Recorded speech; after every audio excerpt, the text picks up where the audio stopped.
नमस्कार, हमारे चैनल में आपका स्वागत है।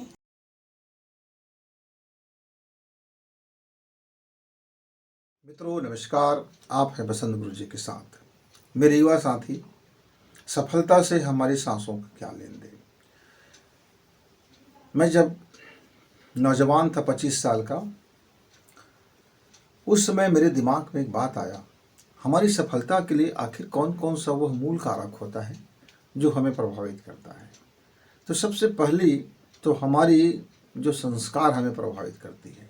संस्कार मतलब संस्कार के कई दृष्टिकोण हैं, संस्कार के कई मायने, लेकिन उनमें से एक बहुत महत्वपूर्ण होता है कि मैं किस दृष्टिकोण से पला बढ़ा हूँ, मेरे देखने की तरीका क्या है, मेरे परिवार ने मुझे बचपन में किस तरह से इस संसार को दिखाया है, धन के प्रति मेरी क्या विचारधारा, लोगों के प्रति मेरी क्या विचारधारा, प्रेम के प्रति मेरी क्या विचारधारा, लोगों की एक दूसरे के प्रति विश्वास के प्रति मेरी क्या विचारधारा, मेरा मनोबल के प्रति मेरा क्या विचारधारा, आत्मविश्वास के प्रति मेरा क्या विचारधारा।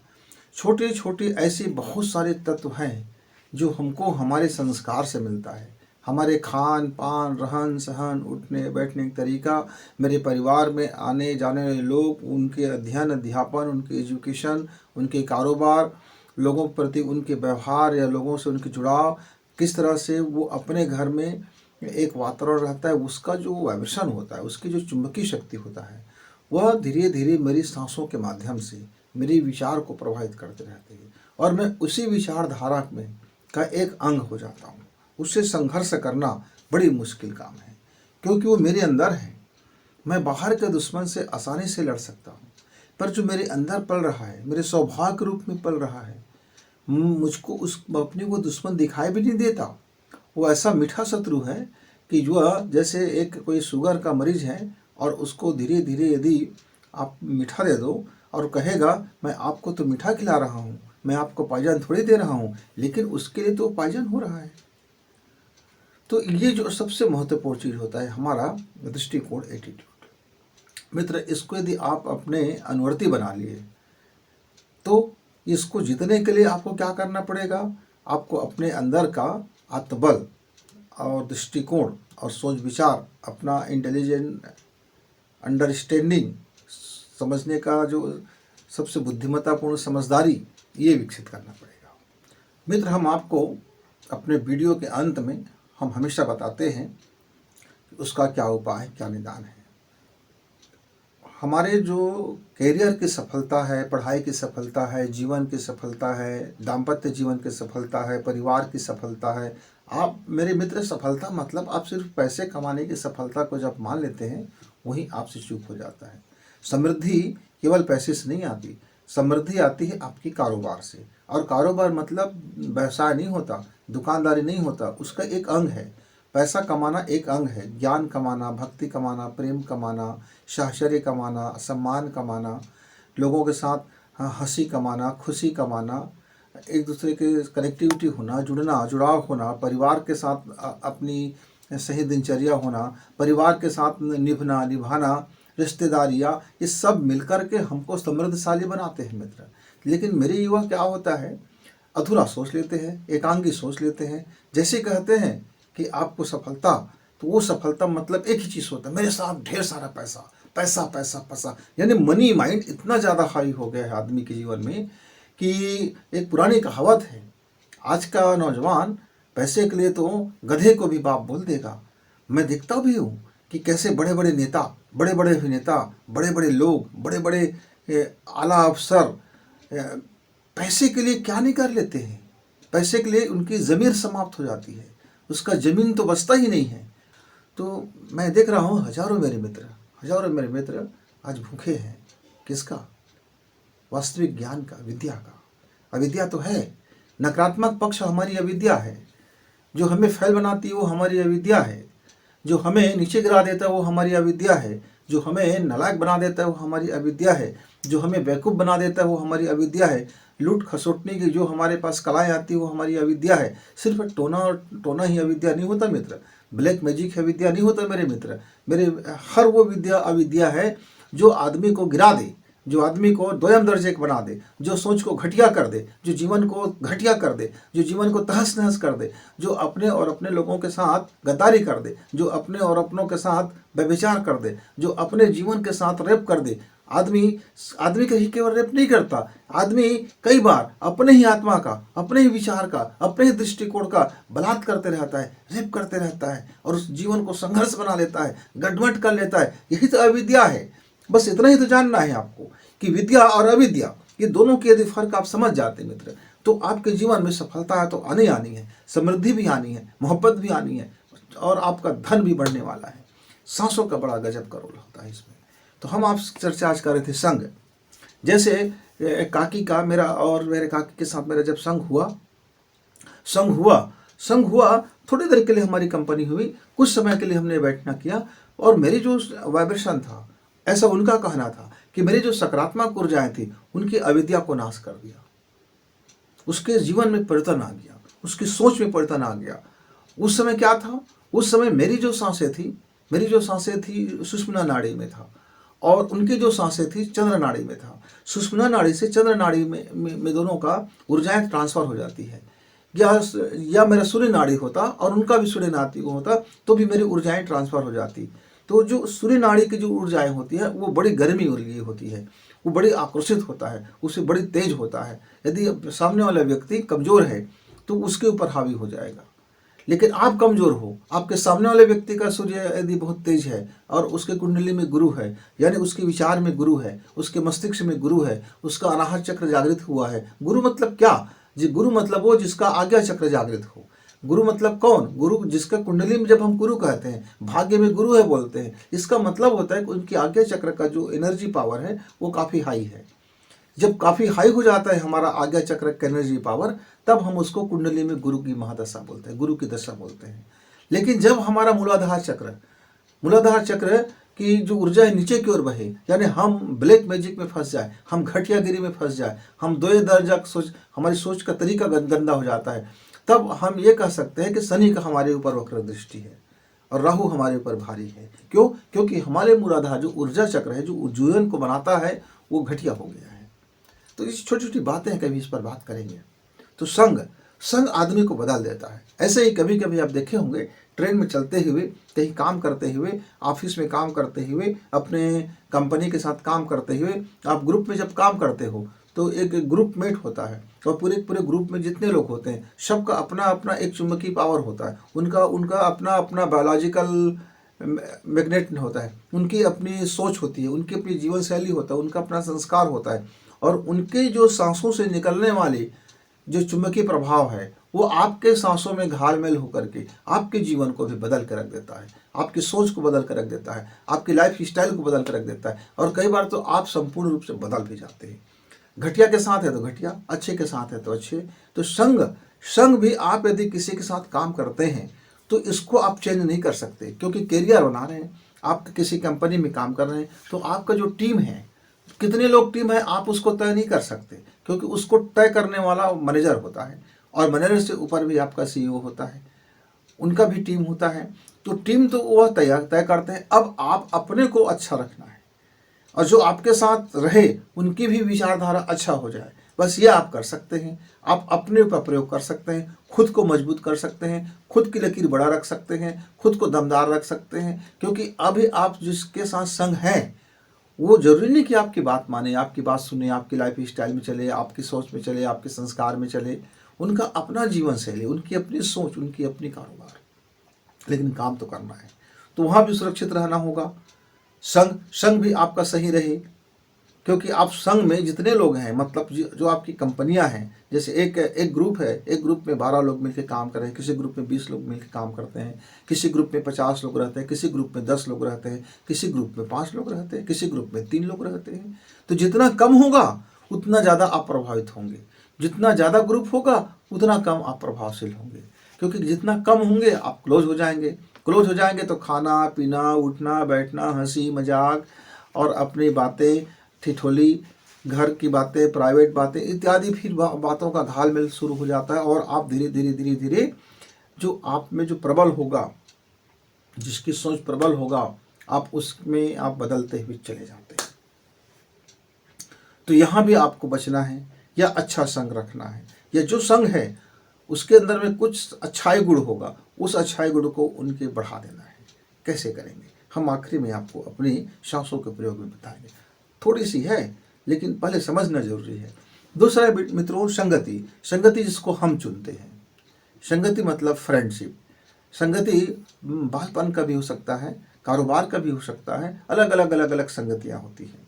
ऐसा नहीं केवल हमारा फ्रेंडशिप एक हो। एक वो होता है जो निस्वार्थ प्रेम होता है, जिससे हमारा कोई लेना देना नहीं होता, जिससे हमारा किसी प्रकार का कोई संबंध नहीं होता। बचपना में रहते हैं, दोस्ती हो जाती है, दोस्त बने रह जाते हैं, लेकिन वो ऐसा दोस्त होता है कि वही एक ऐसा दोस्त होता है जो हमारे हर समय वो हमारे साथ हो जाता है।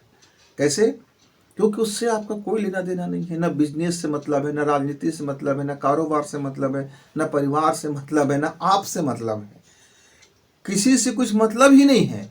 तो ये जो बेमतलब के जो मित्र होते हैं वही वास्तविक मित्र बन जाते हैं, और उनका दिया हुआ सलाह हमारे जीवन के लिए एक शानदार हो जाता है।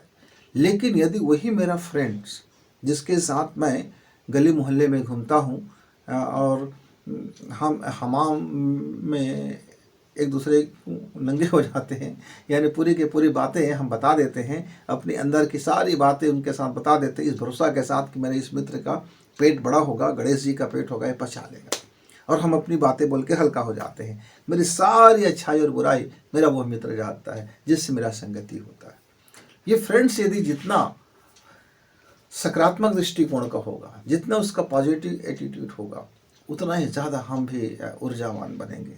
लेकिन मेरे यदि संगति, मेरे फ्रेंड्स में यदि स्वार्थीपन आ जाए, मेरा दोस्त यदि गंदे विचार में आ जाए, मेरा दोस्त की संगति बदल जाए, मेरे दोस्त के यदि नशेड़ी बन जाए और फकेड़ी बन जाए, लफाड़ू बन जाए, तो इसका जो सोच के बाद जो निकलने वाले वाइब्रेशन है, लगातार आपके संपर्क में आने से आपका भी स्वभाव में बदलाव होगा।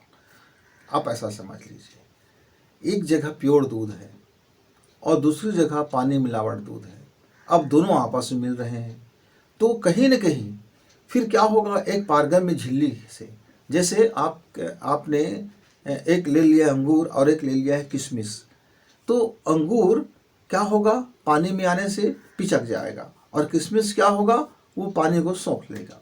अब मान लीजिए आपके अंदर में सारे सद्गुण हैं, पर जो पानी है उसमें बिल्कुल खाली है, दुर्गुण है, तो आपके अंदर के सारे सद्गुण उसने सोख लिया और आपको छूछा बना दिया, और उसके अंदर का सारा दुर्गुण आपके अंदर चला गया। एक किशमिश है, आपके अंदर कुछ नहीं है, खाली है, लेकिन आपका जो पानी है बहुत खराब चीज़ से भरा हुआ है, तो आप किशमिश के अंदर वो पूरा का पूरा आ गए, या बहुत अच्छा से भरा हुआ है तब भी वो पूरा का पूरा आ गए। तो यदि आप में वो पारगम्य झिल्ली में यह विवेक नहीं होगा कि कौन से पानी को प्रवेश देना है और कौन से नहीं देना है, तब तो फिर कोई भी पानी प्रवेश कर लेगा। ऐसे विचार, हमारे जो विचार होते हैं हमारे सांसों से चलते हैं। यदि हमारे सांसों पर यह विवेक नहीं होगा कि कौन से विचार को इसके विचार से संगत करना है, कौन से संगति इनके जो दोस्त हैं उनकी वाइब्रेशन को कैसे बाहर लड़ना है, क्योंकि ये बहुत सूक्ष्म होते हैं, जो तरंगे होते हैं, और वो हमें प्रभावित करते रहते हैं, आज नहीं कल, कल नहीं परसों, और हम उसके रंगत में रंग जाते हैं। इसलिए तो कहते हैं ना, संगति में आदमी कुछ का कुछ हो जाता है, आदमी कुछ का कुछ हो ही जाता है। उस संगति है तो उसके साथ वो घुल मिल गया, तो वो वही हो गया ना जो है। भाई जिसके साथ वो घुलेगा मिलेगा तो वही तो हो जाएगा। अब पानी के साथ दूध मिलेगा तो पानी में, दूध में तो मिलावट होगा, आप पानी में मिलावट भी कह सकते हो। अमृत के साथ यदि कोई चीज़ मिलेगा तो उसमें मिलावट होगा। अब गुड़ के साथ गोबर मिलेगा मित्र, तो गुड़ तो गोबर होगा और गोबर भी गुड़ हो जाएगा, मतलब दोनों मिल जाएंगे, ना गुड़ गुड़ रहेगा ना गोबर गोबर रह जाएगा। लेकिन दो गुड़ है तो गुड़ बनेगा अच्छा सा, मतलब यदि दो सदगुणी है तब उसका विकास हो गया, और दो दुर्गुणी है तो भी उनका विकास हो गया दुर्गुण में। तो यदि एक जात मिल जाते हैं तब तो उनका उस जात में विकास हो गया, लेकिन अलग अलग परजात मिल गए तब तो उसका कोलाज बन गए। वो तो हमारे दोस्तों में आजकल हम ऐसे ही कुछ देखते हैं, कुछ का कुछ, कुछ का कुछ, कुछ का कुछ, इतना अनबैलेंस लाइफ हो गया है कि संगति वो सुधार नहीं पाते, प्रलोभन में आ जाते हैं। और कुछ दोस्त हम ऐसे बनाते हैं जैसे कि मुझको कारोबार है उस कारोबार में मुझको लगता है कि इससे मेरा बड़ा फ़ायदा होगा, तो हम दोस्त बना लिए। कोई बड़ा नौकरी में है, बड़े नौकरी में अच्छा सैलरी पैकेज है, तो बहुत सारे लड़कियां लड़कों को दोस्त बना लेते हैं, बोलते हैं इससे मेरा शादी हो जाएगा तो मज़ा करेंगे। और कई लड़के भी देखते हैं कि लड़की अच्छी सी जॉब में है, बड़ी जॉब में है, तो उसको भी वो प्रभावित कर लेता है और सोचता है हम बैठे बैठे खाएंगे। माने इस तरह से आजकल सेलेक्टिव फ्रेंड्स भी बन रहे हैं, मतलब के फ्रेंड्स बन रहे हैं, और ये मतलब के फ्रेंड्स बड़े घातक होते हैं मित्रों। तो संगति के ऊपर भी आपको ध्यान देना पड़ेगा कि आप कैसे कैसे फ्रेंड चयन करके रखे हो, किस किस फ्रेंड से आप समय बिताते हो, कौन कौन फ्रेंड आपके नज़दीकी है, और अपने फ्रेंडों की बात आप कितना सुनते हो और कितना यकीन करते हो। मान लीजिए मैं एक एग्जांपल देता हूँ। हम लोग 5 दोस्त थे, पक्के वाले 5 दोस्त थे। 5 दोस्त में से एक दोस्त हमारा बड़ा बुरा था, वो हमेशा बहुत बुरा बुरा बोलते थे, बचपन से ही बहुत गंदे गंदे बोलते थे। मैंने उनको एक दिन कहा, भाई तू ये जो गंदे गंदे बोलते हो ना, हमारे सामने मत बोला करो, आप उधर किसी से बोल लिया करो। तो वो हंसने लगे कि बोले नहीं, मैं तो ऐसे ही मजाक मजाक में बोल रहा हूँ, मैं तो ऐसे मनोरंजन कर रहा हूँ। तो मेरे एक और मित्र थे, वह भी उसके बातों में रस लेने लगा, और हम जो 3 मित्र थे हम उससे अलग हो गए, कट गए। धीरे धीरे हमने अपनी रास्ता बदल ली, और वो 2 मित्र थे वो पक्के वाले हो गए, और कालांतर में पढ़ाई छोड़ करके वो बहुत बदमाश बन गए। वो अभी तो गपबाजियाँ कर रहे थे, केवल मज़े ले रहे थे, और ये मज़े का जो फ्रेंडशिप था वो उनके जीवन में बड़ी घातक हो गया। पोर्न वीडियो देखने लगे, मैंने उनको मना किया। उस ज़माने में पोर्न वीडियो नहीं बना करते थे, तो लेकिन उस ज़माने में भी कई तरह के लोग हुआ करते थे, उसका तरीका अलग था, तरीका बिल्कुल अलग था, लेकिन था तो वही। आज उसको हम वीडियो कहते हैं, उस समय ताका झांकी होता था, कई तरह की चीज़ें होती थी, लोगों को मज़ेदार कहानियाँ सुनाई जाती थी, और सेक्सों की कई तरह से कहानियाँ सुनाई जाती थी, लोग मज़े से सुनते रहते थे। धीरे धीरे धीरे धीरे वो आदमी उसी क्षेत्र में चला जाता था। तो मित्रों, संगति का प्रभाव बहुत ज़्यादा होता है, चाहे वो लड़की संगति हो या लड़का संगति हो। उसका जो विचार होगा, जो उसका बोली होगा, जो आपसे बात करते हैं, मजाक में ही सही, टाइम पास ही सही, पर वो गंदे बात आएंगे तो उस हमारी जो मस्तिष्क है, हमारी जो चेतना है, उसको ये नहीं मालूम है कि आप गपबाजी कर रहे हो, कि आप दुनियादारी में आपने रस लिया, कि आप क्यों चेतन मन में गया, वो आपने रस लिया तो फिर वो आपके जीवन को बदल दिया। मतलब जैसे ही आप किसी बात पर, किसी दृश्य पर, किसी वस्तु पर आप रस लेते हैं, उसका मतलब ही है कि आपका वाइब्रेशन उस वाइब्रेशन से मैच हो रहा है, और आप वही बनने चले जा रहे हो, आपको पता भी नहीं चल रहा है, क्योंकि आप रस ले रहे हो। लेकिन जैसे आपको लगेगा कि यहाँ ये बातें मुझे नहीं सुननी यार, बहुत गंदी चीज़ें हैं, तो फिर आपका अंदर का जो अचेतन मन है वो समझा रहा है कि अभी आपके पास बचने का अवसर है, बाहर निकल जाओ। लेकिन फिर भी आप लगे रहोगे तो एक दिन फिर आप उस रस में डूब जाओगे, और फिर वही हसर होगा जैसे लोगों का होता है। तो मित्रों, संगति को भी आपको देखना है, और सबसे बहुत ज़्यादा यदि किसी को प्रभाव डालता है जीवन में, तो ये संगति ही प्रभाव डालता है। संग ऐसा है कि आपका कारोबार के साथ है, कुछ दिन प्रभावित करेंगे और आप अपनी टीम बदल सकते हैं। आप टीम को नहीं बदल सकते हैं, पर आप अपने को दूसरे टीम में शामिल कर सकते हैं। आप नौकरियां छोड़ सकते हैं, कंपनी छोड़ सकते हैं, जॉब छोड़ सकते हैं, दूसरा जॉब कर सकते हैं, यानी आप पहले वाले संग को बदल सकते हैं। पर दूसरा वाला जो मित्र है, फ्रेंड है, आप इसको बदलना आपके सहज नहीं होता, क्योंकि वो मित्र आपके एक एक रग रग को पोर पोर को जानता है, आपके अच्छे बुरे तमाम कर्मों को जानता है, या अच्छे बुरे तमाम आपके विचारों को जानता है। वे आपके साथ इतना घुला मिला है उनकी हैसियत कि आप चाह करके भी उसको आप अलग नहीं कर सकते। वो कोविड-19 की तरह से वो एक ऐसा विषाणु बन जाता है कि जो आपके जीवन भर चलने वाला होता है, लेकिन आप उसको भी बदल सकते हो, उसको भी ठीक कर सकते हो, आपके अंदर में वो साहस आ सकता है। बस हम आत्मविश्वास के साथ, अपने साहस के साथ वो कदम नहीं उठाने के कारण हम लाइफ में फेलियर हो जाते हैं और डर जाते हैं, और ये डर, ये भय का दोहन वो हमारा फ्रेंड का लेता है। सभी फ्रेंड बहुत अच्छे होते हैं ऐसा कहना बिल्कुल खराब बात है। 80% जो मित्र होते हैं वे स्वार्थी होते हैं, लालची होते हैं, कलेक्टिव होते हैं, वो आपको आपकी ऐसी तैसी करने वाले होते हैं। अब मित्र, इसके बाद जो तीसरा शब्द होता है संगत, ये संगत के तलाश में आदमी जीवन भर भटकते हैं। आपने सुना होगा कि जब महात्मा लोग, साधु लोग, सन्यासी लोग कहते हैं कि मैं संगत कर रहा था। आपने इसको म्यूजिक के क्षेत्र में, घराने के क्षेत्र में, वादन के क्षेत्र में आप सुने होंगे कि उस्ताद मेरा फलाना है, हमने उससे संगत की है। तो उस्ताद हमारा गुरु भी होता है, उस्ताद हमारा मित्र भी होता है, उस्ताद हमारा मार्गदर्शक भी होता है। ये उस्ताद जो होते हैं वे बड़े काम के होते हैं, क्योंकि उस्ताद से ही हम संगत कर सकते हैं। हम अपने समानांतर विचारधारा के आदमी से उठना, बैठना, बात करना ही संगत कहलाता है। जो मेरे अंदर में भूख है, विचार का प्यास है, कोई ज़रूरी नहीं है कि मैं धनाढ्य हूँ, अमीर हूँ, तो मेरे अंदर का विचार भी संपन्न हो सकता है कि मेरे अंदर में बहुत जिज्ञासा हो, बहुत बातें ऐसा हो जिसको मैं जानना चाहता हूँ, समझना चाहता हूँ, फॉलो करना चाहता हूँ, लेकिन मुझे मिल नहीं रहे, मैं तलाश करता हूँ। तो आदमी उसके तलाश में रहता है और कभी मिल जाए तो फिर दोनों की संगत जम जाती है। मैं एक दिन ट्रेन में चल रहा था, ट्रेन में मैं जा रहा था, कलिंगा उत्कल एक्सप्रेस में बैठा हुआ था सेकंड क्लास में, और एक एसी का, A1 एसी का एक आदमी ट्रेन छूटने के कारण वो अपने बोगी में नहीं चढ़ पाया और उसी नंबर के बोगी में चढ़ गए, क्योंकि उसको अब उस मार्ग से अपने चले जाते। वो जाते जाते वहीं पर अगल बगल में खड़ा हुआ था टीटी के साथ में, और उसको बोल रहे थे, भाई मुझको वहाँ तक का पहुँचाने का मार्ग बताइए, या थोड़ी सी ट्रेन को पुलिंग कर दीजिए ताकि मैं अपने डब्बे में जा सकूं। बड़ा अमीर आदमी था, काफ़ी अमीर आदमी था, लेकिन बड़ा विनम्र था, बड़ा सज्जन था। तो टीटी ने तो समझाया कि अगले स्टेशन में जैसे ही आएंगे आप अपनी इसमें चले जाएंगे, तब तक के लिए आपको मैं यहाँ जगह दे देता हूँ।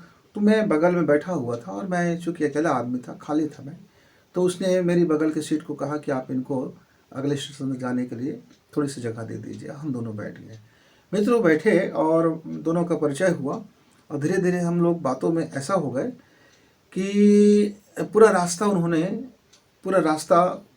हमारे साथ बैठे बैठे काट दिया। उन्होंने एक दो बार कहा कि चलो हमारे इसमें जाते हैं, तो मैं बोला नहीं, मेरी टिकट सेकंड क्लास के है, तो मैं उस पर इस तरह से सफ़र नहीं कर पाऊँगा, और मैं नहीं चाहता कि मैं अपनी सीट छोड़ करके और इमरजेंसी में मैं अपनी ज़्यादा पैसा नुकसान करूँ। मित्र ऐसी कुछ बात हुआ धीरे धीरे करके कि कभी उसने जीवन में सेकंड क्लास में सफ़र नहीं किया था। हमने उसको लगा पसीने से तरबतर हो जाते थे, आवाज़ से डिस्टर्ब हो जाते थे, कई तरह की परेशानी से गुजर रहे थे, लेकिन संगत हो गए। दोनों के विचार में कुछ ऐसी सघनता हो गया, कुछ ऐसी मिलान बिंदु आ गया, कुछ ऐसे पॉइंट्स आ गए कि दोनों एक दूसरे के संगत में पूरी सफ़र 24 घंटा का सफ़र हमारा करता हुआ चला गया। साथ में चाय पीना, साथ में रोटियां खाना, साथ में पानी पीना, और हंसना है, और जीवन के अपने अपने अनुभवों को शेयर करना। कहीं भी ऐसा नहीं लग रहा था कि ये मुझसे कई गुना अमीर आदमी है। उनकी विनम्रता ने मुझे बड़ा प्रभावित किया, और हम एक दूसरे से काफ़ी लेना और देना चला। मतलब संगत मतलब ये हो जाता है बराबर, जहाँ लेना और देना चलता है। लेना लेना बस नहीं होता और देना देना बस भी नहीं होता। मतलब वो उच्च एक ऐसा समानार्थी हो जाता है, एक ऐसा जगह हो जाता है जहाँ दोनों का लेवल, आप ऐसा कह सकते हो, बराबर। पहले तो जब हम मिलते हैं तो उसका लेवल अपर डिपर रहता है। अब दो तालाब हैं, अब दोनों की बीच का यदि मेड़ पार यदि थोड़ा काट दिया जाए, अब दोनों का पानी आना जाना शुरू होगा, तो जिसका ज़्यादा पानी होगा कम पानी की तरफ फ्लो करेगा। लेकिन ये भी हो सकता है कि इसकी पानी में ज़्यादा गुणवत्ता हो, और ये गुणवत्ता वाला पानी, इस पानी को जब इससे मिलता है तो ललायित हो जाए कि अरे भाई इसमें आप में बड़ी गुणवत्ता है, तो अपने पूरे का पूरा पानी मिला करके बराबर बैलेंस कर ले। एक में ज्ञान ज़्यादा है तो एक में अनुभव ज़्यादा है, एक ने साधना ज़्यादा की है तो एक ने व्यवहार पक्ष ज़्यादा की है, एक ने जीवन में बड़ी धन देखा है तो एक ने बड़ी गरीबी देखा है। तो इस तरह से अलग अलग अनुभव, अलग अलग ज्ञान जब मिल जाते हैं एक, तो उसको हम बोलते हैं फिर संगत करना। तो मित्रों, आपने कभी अपने जीवन में भी संगत करते होंगे। दोस्त अलग हो जाता है और हमारा संग करने वाले मित्र अलग हो जाते हैं और संगत अलग हो जाता है। तब इसमें सांसों का क्या रोल है? तो मैं ट्रेन के सफ़र हम लोग दोनों बैठे थे और काफ़ी लोग होते हैं उसमें, तो सबका अपना अपना मशगूल थे। तो उन्होंने मुझसे ट्रेन उतरने से पहले उसने मुझसे पूछा कि जब हम दोनों आपस में बैठे यहाँ, तब आपने अपनी बयान इसका बंद किया और एक बहुत लंबी गहरी सांस ली और फिर आपने अपने हृदय में हाथ रखा और आपने फिर दोनों कान को 3 बार खींचा। इसका क्या मतलब था? मैं बहुत गौर से देख रहा था तो बोला मैं इसका मतलब ये था कि आपके जो सांसों को वाइब्रेशन जो आ रहा था, दरअसल मैं उसे जानना चाहता था कि जो मेरे साथ आप बैठ करके 1 घंटा जो आप सफ़र करोगे तो ये आदमी घटिया है कि शानदार है कि प्राणवान है कि क्या है, कि धन से अमीर है कि ज्ञान से अमीर है कि जीवन से अमीर है, क्या चीज़ें हैं। मैं इनके साथ नीचे बैठूं, शांत बैठूं कि बात करूं कि ना करूं, मैं इसको डिसीजन लेने के लिए मैं अपने विवेक से सम्मति ले रहा था, अपने अंतरात्मा से। तो सांसों को आपके सांसों से मिला करके देख रहा था कि अभी आपके मनोदशा में आपकी सांसें क्या बताती है।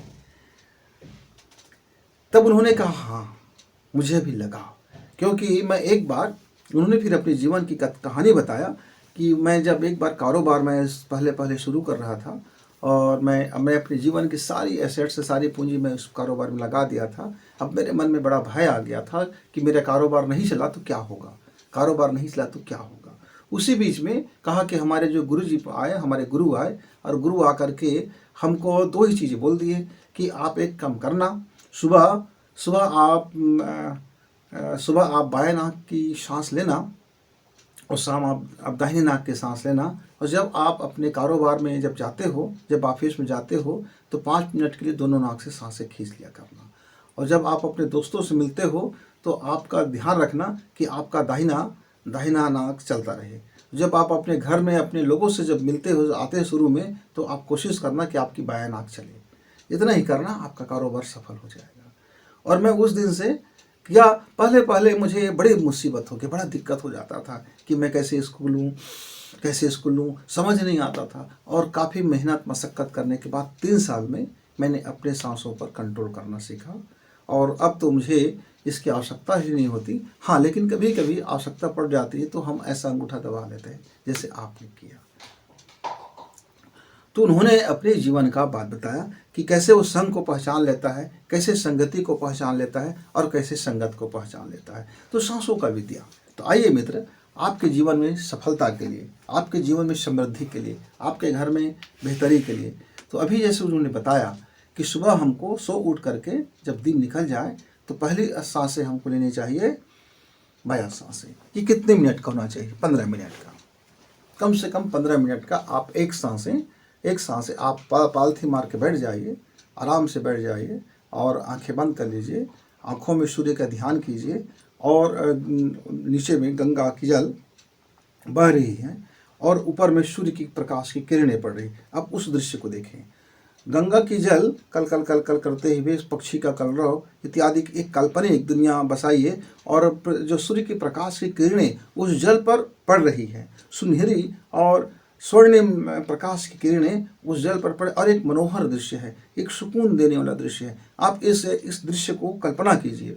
कल्पना जितना जल्दी कल्पना में उतरेगा आपके जीवन में उतना ही सब जबरदस्त संग और संगति और संगत का में आप प्रबल हो जाएंगे। आपकी एनर्जी बूस्ट होना शुरू हो जाएगा। ऐसा करके आप ध्यान कीजिए। आपने लंबी सांसें ली, सांसें रुकना नहीं है और धीरे धीरे दूसरी नासिका से सांस छोड़ देना है। आपने पूरी सांसें छोड़ दी। इस सांस से अब सांस आपको नहीं लेना है, फिर से इसी से सांस आपको खींचना है। मन की आंखों में वो दृश्य चलता रहे, कल्पनाएं चलती रहे और सांसों आप लेते रहें, सांसों को आप छोड़ते रहें। मित्र, 15 मिनट आप पहले इस तरह से सांसें कर लीजिए। उसके बाद 15 मिनट सामान्य सांसें लेना है और 15 मिनट का मेडिटेशन करना है। 45 मिनट आपका जीवन में ज़बरदस्त बदल कर रख देगा। आपकी वाइब्रेशन अच्छा होगा, कोई संग आपको प्रभावित नहीं करेगा, कोई संगति आपको अविद्या में नहीं ले जाएगा और जब भी आपको कोई संगत मिलेगा तो उससे भर भर के एनर्जी आपको मिलेगा। ये दूसरा सामान्य प्राणायाम कैसे करना है। अब आपको नाक बदल देनी है। आप यहाँ से सांस खींचेंगे दाहिना से और बायां से सांस छोड़ेंगे